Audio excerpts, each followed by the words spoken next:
Welcome, guys. I'm here at the Functional Training Summit in Munich with none other than Stuart McGill, who everyone here is crazy about. And I have to admit, before I didn't really know your work, like before the summit.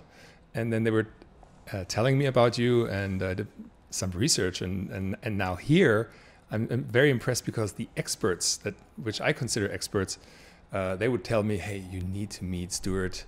He is a Koryphäe in German, a Koryphäe legend. And well, maybe without giving too much away right now, but when people ask you, what do you do, and they don't know what you do, how do you respond? What do you say? I usually say I'm a plumber, because if I say I'm a professor of spine biomechanics, they tell me about their grandmother's back pain.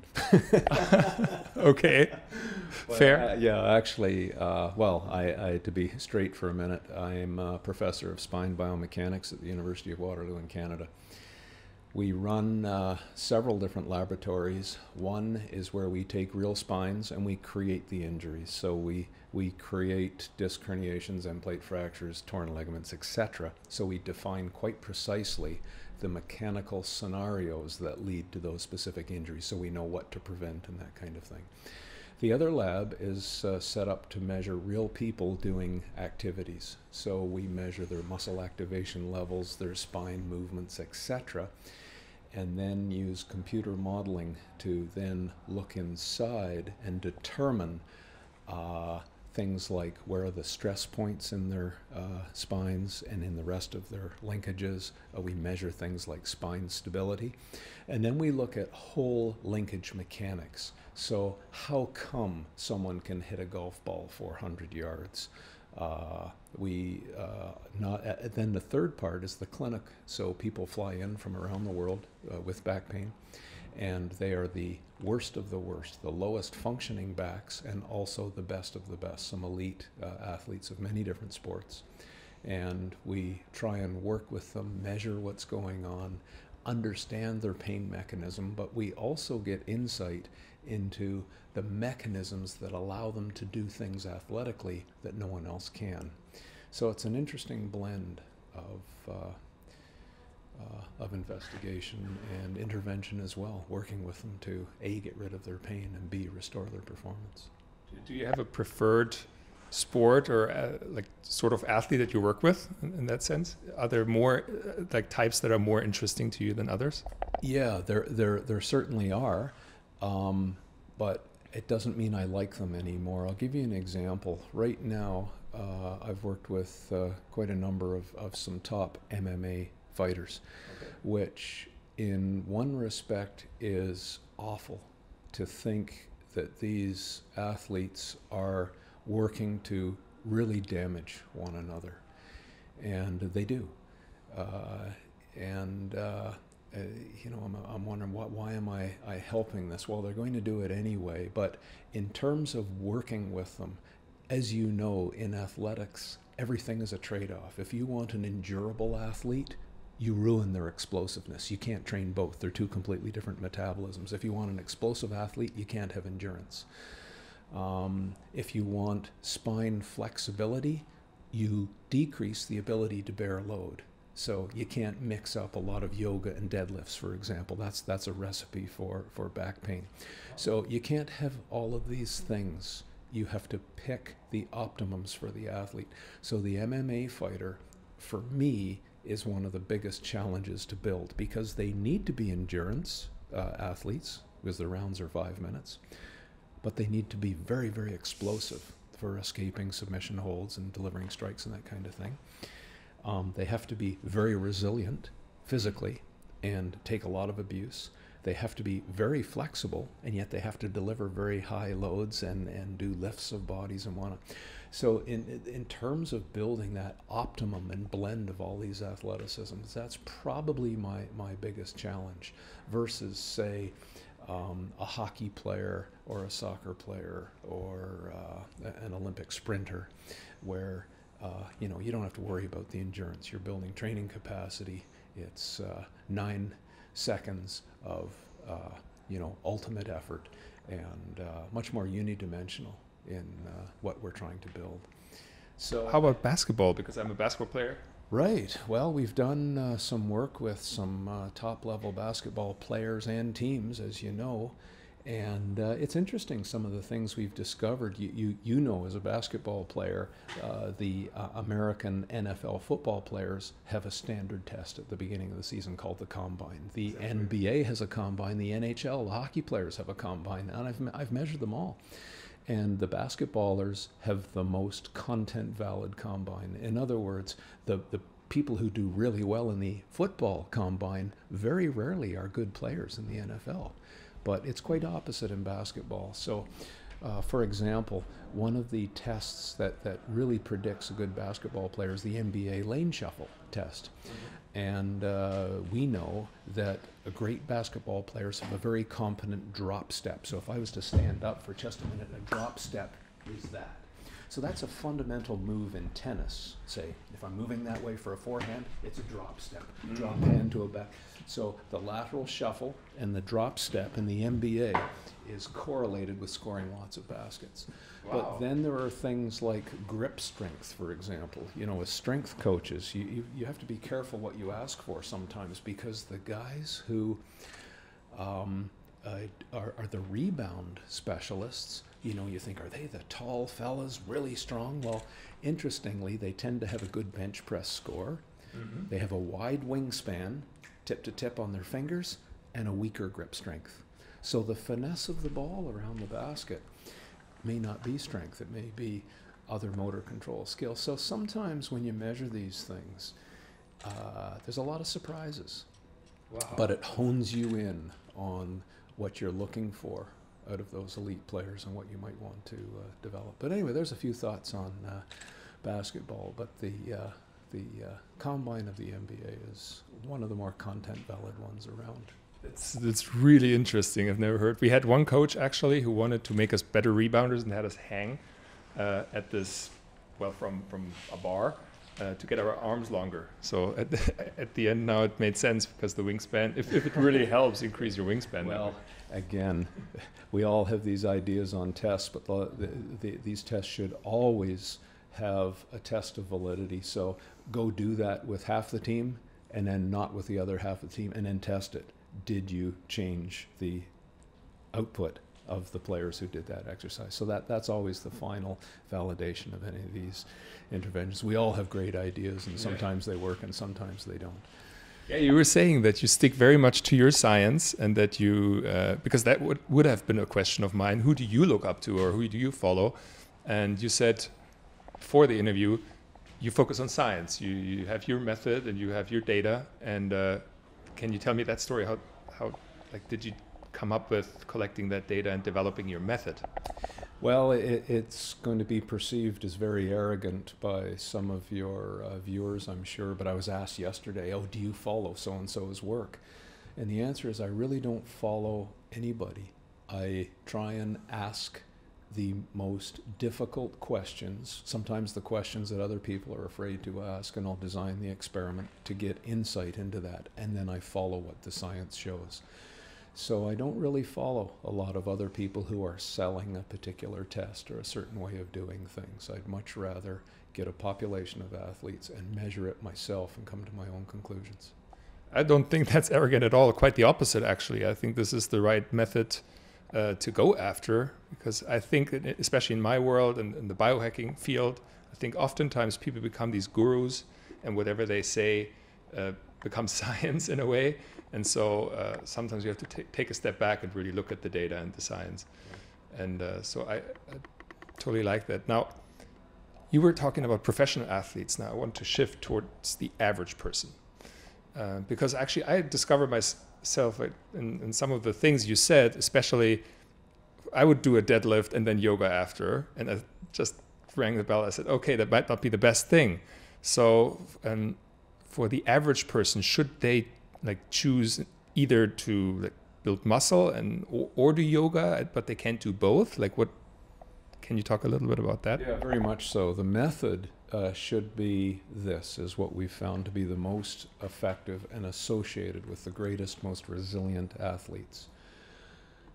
You should know what is required to play the sport, so you catalog the sport. your position in basketball, for example, know how important is lateral shuffle versus forward backward movement, jumping, and is it a standing vertical jump, or is it a 2-foot planting of the heel, fly through the air, Michael Jordan type of jump? All of these things have very different mechanics. So know what the sport demands. Then assess the athlete for those variables that are important to the sport. So, for example, I'll take NHL hockey players. Years ago, they used to test the hockey player, how far can you run in 10 minutes? The coaches thought this was a good idea, and I'd ask some of the coaches, what's the correlation between how far you can run in 10 minutes and how many pucks you put in the net? And they said, well, we don't know. We've never tested it. And I said, well, I think you better test that. As it turned out, the 10-minute run identified the high VO2 max, slow and durable athlete, not the explosive one. So when you look at the great European players and some of the Russian players, they are on the ice for 45 seconds. They're anaerobic monsters. They are absolutely explosive athletes, and then they get off very quickly. They have the worst 10-minute run time and the furthest standing vertical jump. So give me the hockey player with the furthest standing vertical jump, or horizontal jump, pardon me, and the poorest 10-minute runtime, because there's your explosive 45-second NHL star. Wow. So, you got to be careful what you're after. But now you've assessed what the sport needs. Now you assess the athlete, and you start to train the difference a little bit. So if they need more explosive power, don't pollute your training program with traditional things that may or may not be enhancing that athleticism. But of course, my world, every person who comes to see me has a back issue.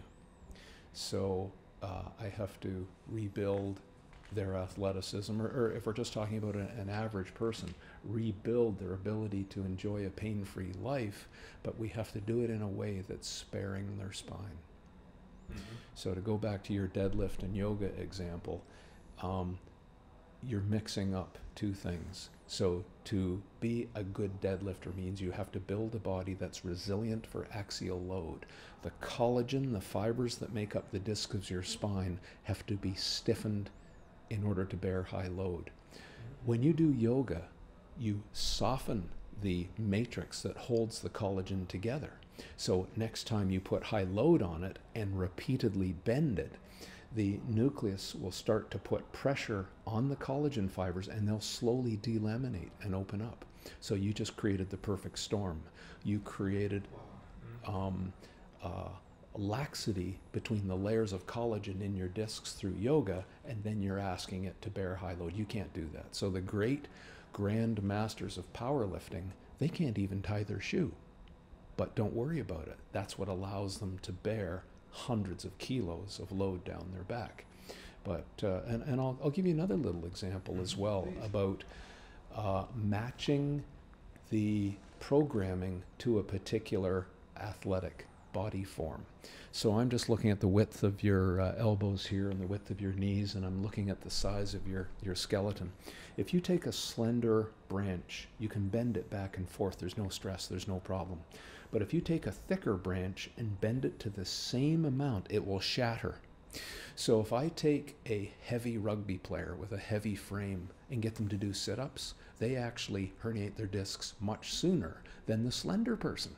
Mm-hmm. So a slender spine can take a lot of bending, but they won't survive, training to be a shot putter or a big rugby player. Or do you see why you have to now match? So if you want to do yoga, choose a person who's thin-boned, small-jointed, and they may do very well, but they won't win at powerlifting, and they shouldn't be doing deadlifts. So choose the exercise, and then choose the package and the program of exercises that are all building together to create the optimal blend of injury resiliency and athleticism. Mm-hmm. Mix them up and you'll have an injured athlete. That also brings me to Kelly Starrett, who I've met at the Biohacking Conference in Los Angeles, and he does a lot with softening up tissue, loosening up tissue, and he seems to be very flexible. He's a big guy. I don't know if you know how he looks like. Oh, I know Kelly well. Yeah, but we share a few athletes. That's what I assumed now.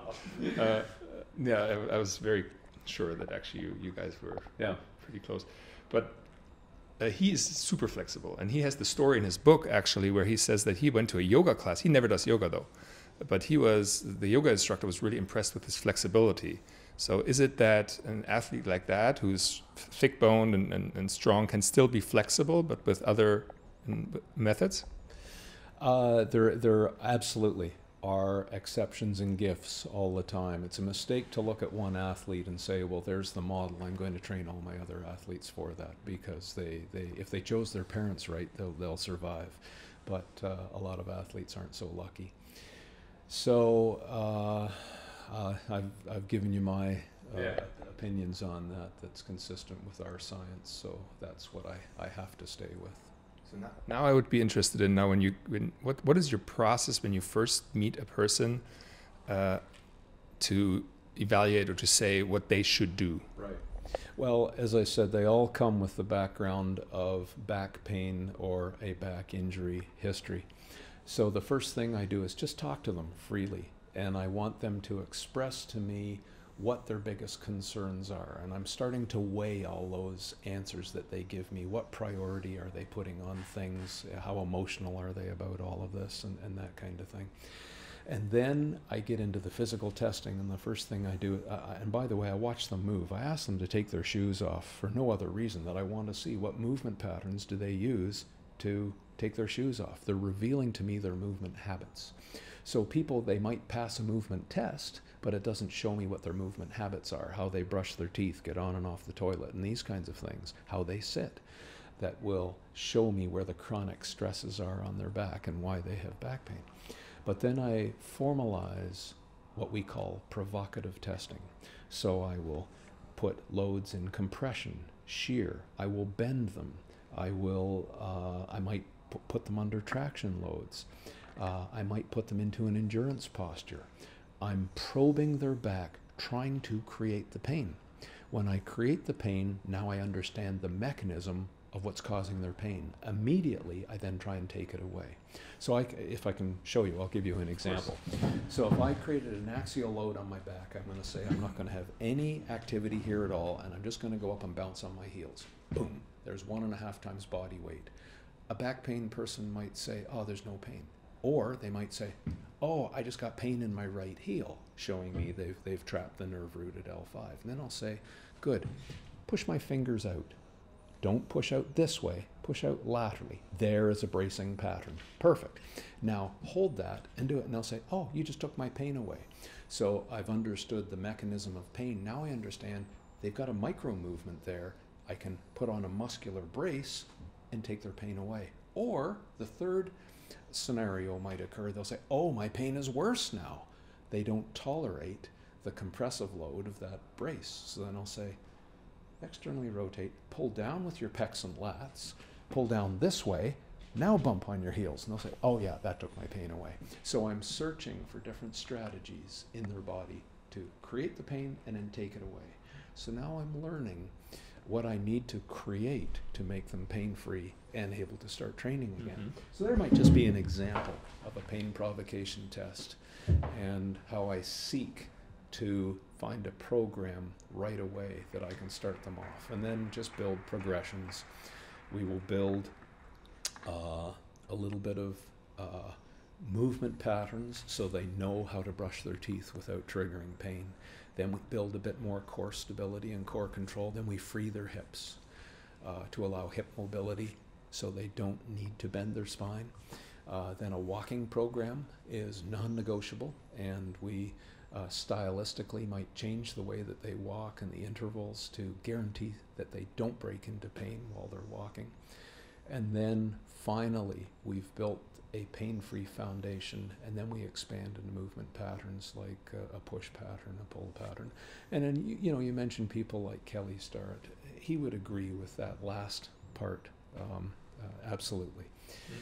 So there's some commonalities and there's some dissimilarities with different programs, but again, I'm the guy who's responsible for people with back pain. And that was the purpose of that book, by the way. Yeah. For the Rückenexperte. What is it called in English, by the way? Back Mechanic. And as you know, I've written a number of textbooks for clinicians for the docs and the physios and the trainers on how to deal with people with back pain. And it's the same approach: assess their pain triggers, understand them, then show the patient how to avoid their pain triggers, which neurologically allows them to desensitize the pain trigger. Very important. Before you give them back exercises, wind down the sensitivity so not everything hurts. That's the missing link in a lot of back programs. And then build a very wise program that will give them more stability, a bit more hip mobility, walking, and go through the program as I just described. But that book was the hardest book I've ever written, to find the magic blend for the lay person, because the back publishers wanted me to write a book, 5 Easy Steps to Fix Back Pain. And I said, that's a lie. That doesn't exist. If you buy a book like that, guarantee you will fail, because there aren't 5 easy steps. Everybody has a slight different genesis or mechanism to their back pain, and you have to tune your approach to that particular pain causation. So it took me about 4 years to write that and rewrite it to try and get the minimum amount of information, but still be true and valid in telling the truth, that there's actually 17 chapters in there to step the person through so they understand their pain triggers and learn how to engineer them out of their body. And it's fun coming to Germany, actually, because the world considers the Germans as the best engineers in the world. And yet when it comes to... Well? Yeah, sure I do. Look at the cars, and I mean, I love the technology and the motorbikes, and I'm a bit of a motorhead, a horsepower freak, so of course I love the engineering. But it seems when they're engineering a body and the linkage, the docs are saying, oh, well, we'll look at an MRI picture, as if that's going to show us the pain.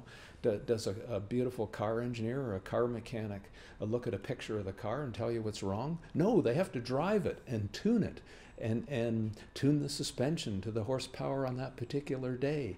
And that's going to change with heat and the weather and all of these things. So we have to do the same thing with the bodies when we're assessing them, so we know how to tune them. But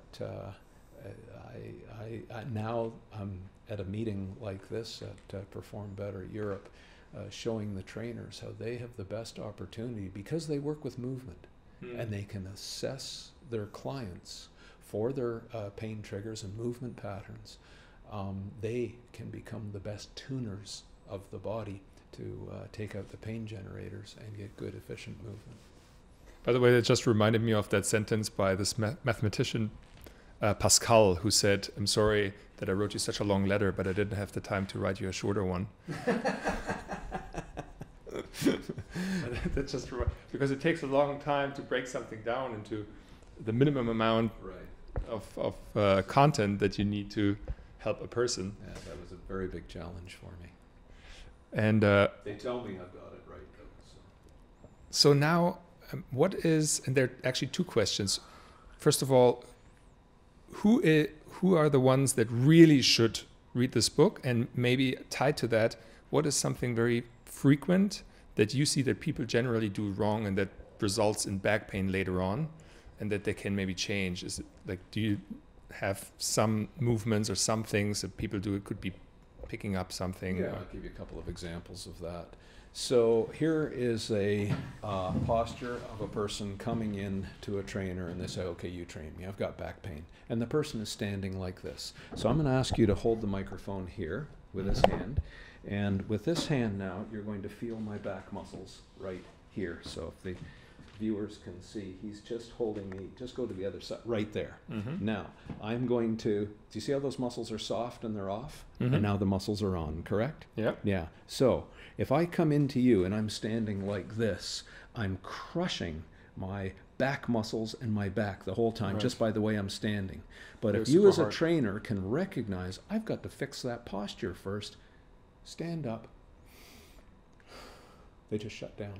So I don't need muscle relaxants, because that's what the family doc would give you, a muscle relaxing pill. I just gave you the best, the trainer just gave me the best muscle relaxant by getting my center of mass over my hips. Now watch, feel those back muscles again. Now I'm going to poke my chin. See how the muscles came on? Oh yeah. Yeah. Now they're off. I'm going to round my shoulders. The muscles are on, they're off. So to But build... they're really hard when you're leaning forward, and then they soften up. So it's not a matter of pills. It's a matter of tuning the body just a little bit. Now you've shut down the muscles and you've taken away their muscular backache. So there would be a very quick example of a pattern that a poor trainer would start training this person, and they would fail. They'd never get rid of their back pain. A good trainer would go through some postural awareness, teach the person, maybe do some thoracic. So there's a time for a stretch. We might do a thoracic spine stretch. Just for example, just hold your hands behind your head like this, and now pull your elbows around, and now you're a tall one, but just push your elbows down into me, and then not too hard, that's too strong. There, we count to 10, 7, 8, 9, 10, relax, and I'm just going to pull you back. There, now do it again, and relax, and we do a few cycles of that. Now, put your arms down, and you'll find all of a sudden, oh, I'm a little more upright now. So do you see, just even that, I opened you up, and we actually got a better standing posture, and less load in your back. So there might be one example of how a little bit of tuning of a body can set you up for less pain. You're a tall dude, but over time you're going to find, when you're my age, you'll be starting to have this tendency.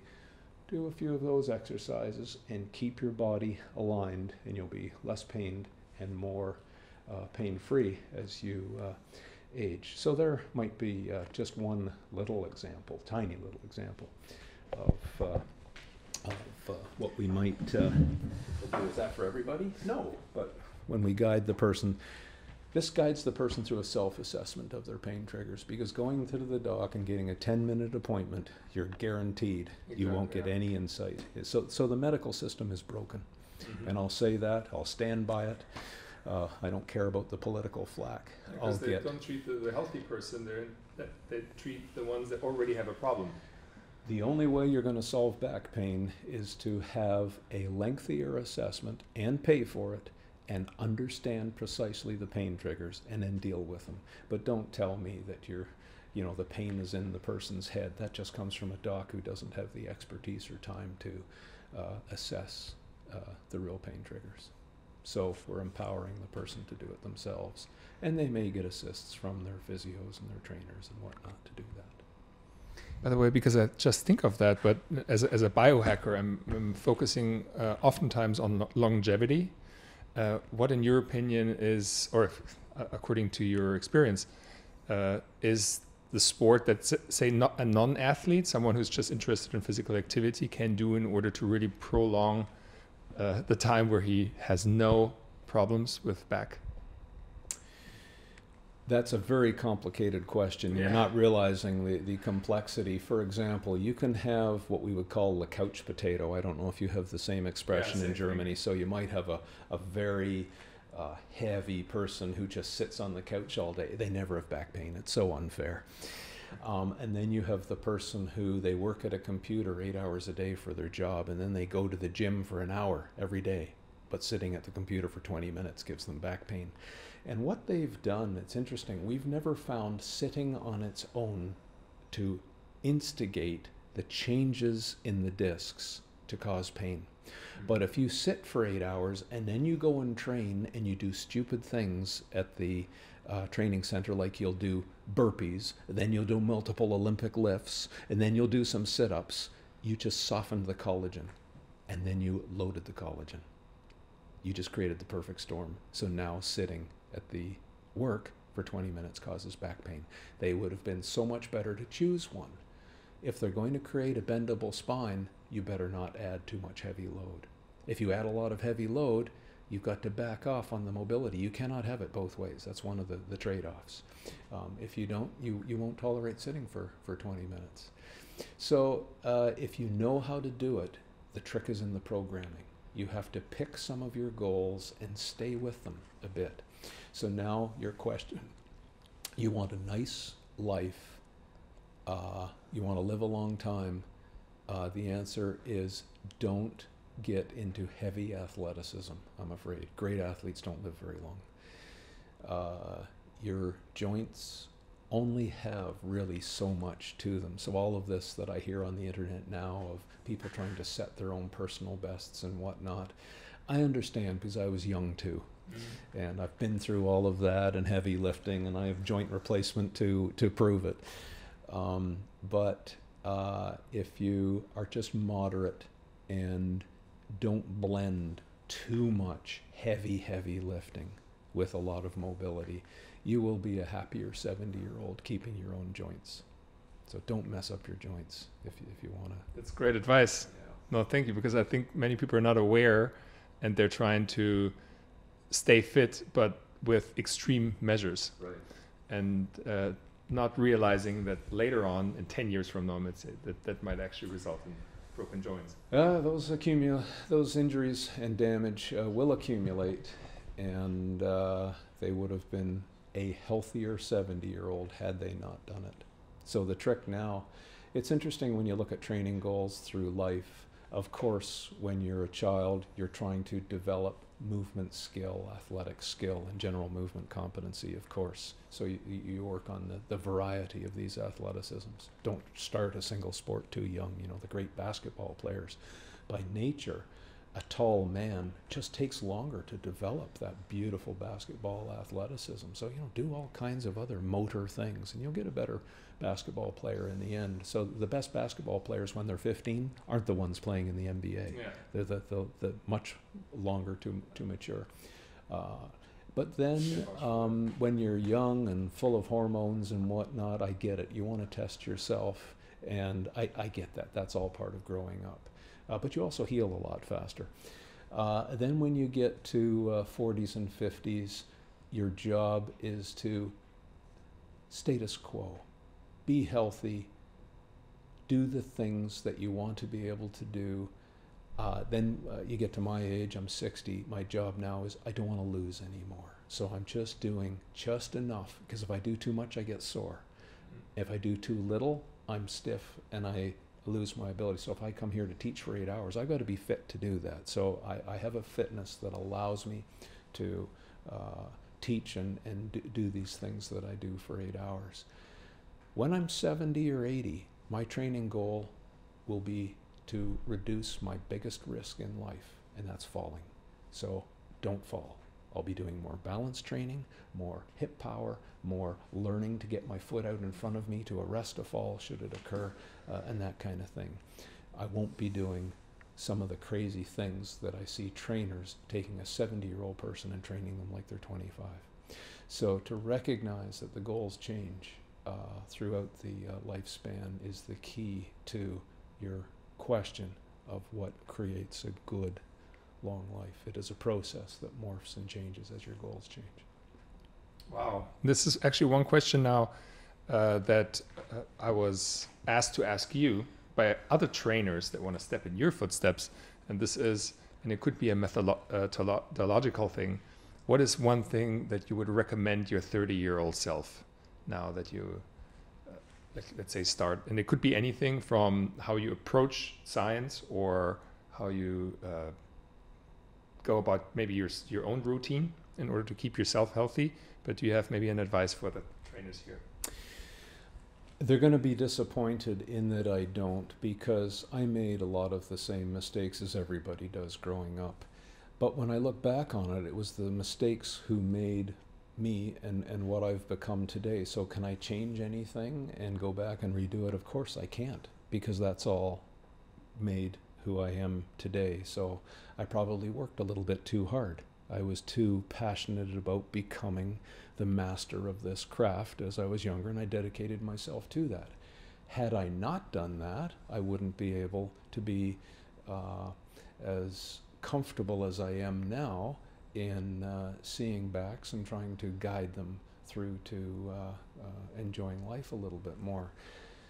So I really can't go back and change anything, but do you remember that old movie, Arnold Schwarzenegger in Pumping Iron, and he said, you must always stay hungry, stay a little hungry. And as I, you know, for some of the clients that I see, some of them are you know, Hollywood people or prominent politicians, or these people are running countries. And every single one of them is a high performance person. And what is common among all of them? And I think it's the ability to tolerate a little bit of discomfort. So you might be criticized. That's not comfortable, but you have to stay with what you know to be true, whatever those core values is or are.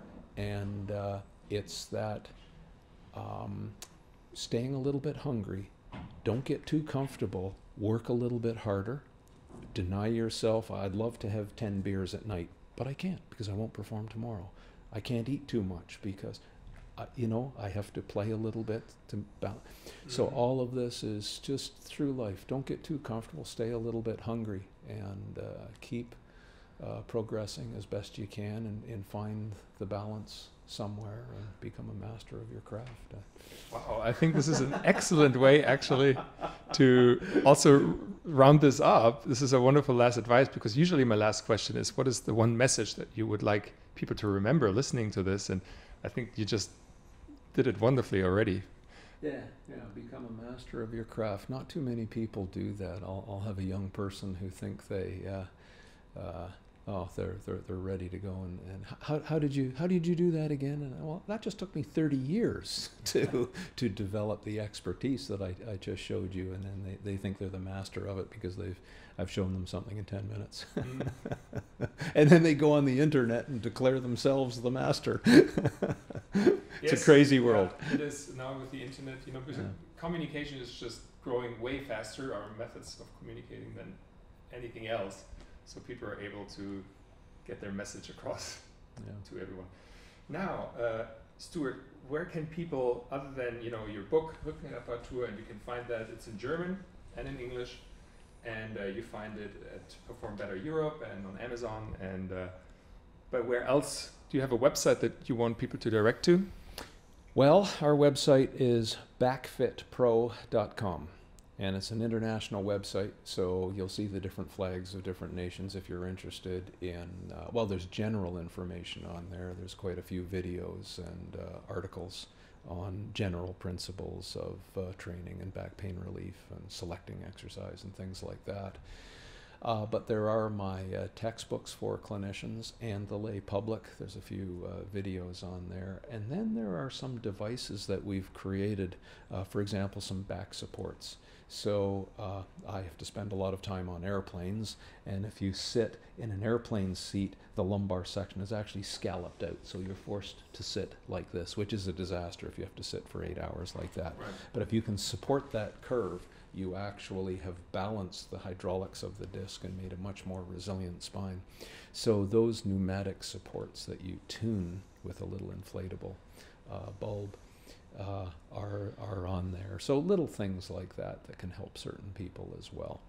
Very cool. No, actually, I really can recommend this book, because in preparation for this interview now I went through it, and first of all, you can assess yourself and your back health, and you find really easy steps of what you can do in order to feel better and like very quickly. And also one thing that caught my eye and that I was interested in was how you can improve your sexual positions as well. There's a little part on that. Yeah, do you want a story on that? Yes, please. Yeah, it's again so interesting. I have no interest in doing research on things that don't matter. I mean, some of my colleagues ask questions to get research grants and things like that, and I have no interest in that.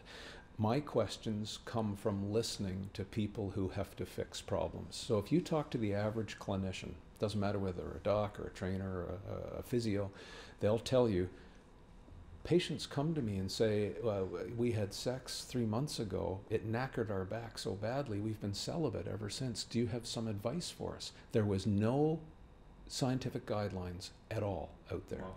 So I went to the ethics committee of the university and I said, the docs have no guidelines at all.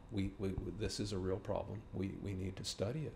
Even the president of the university got behind it and said, yes, this needs to be done, but obviously it's a very sensitive subject. It's got to be well done.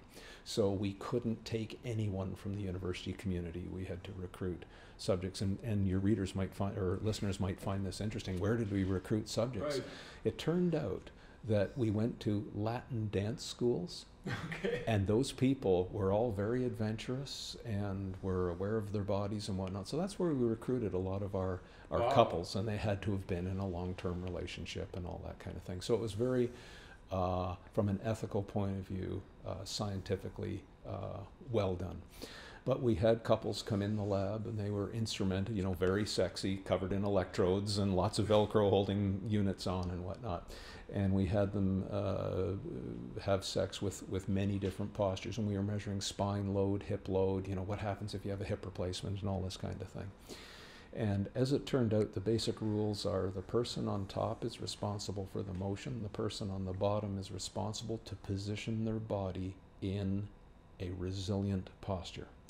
And then if a person is triggered with spine flexion, we then show them techniques to avoid that pain trigger. If they're triggered in spine extension, so we created an atlas, and they've been published in various medical journals now. Mm-hmm. But I do give that away in the book as well. So things like that are real issues. Now the medical profession has scientific guidelines for their recommendations to their patients who trigger pain that way, how to select a mattress, what happens if you have kyphosis or stenosis, you're getting a bit older, some special conditions. But anyway, that's what we do. We listen.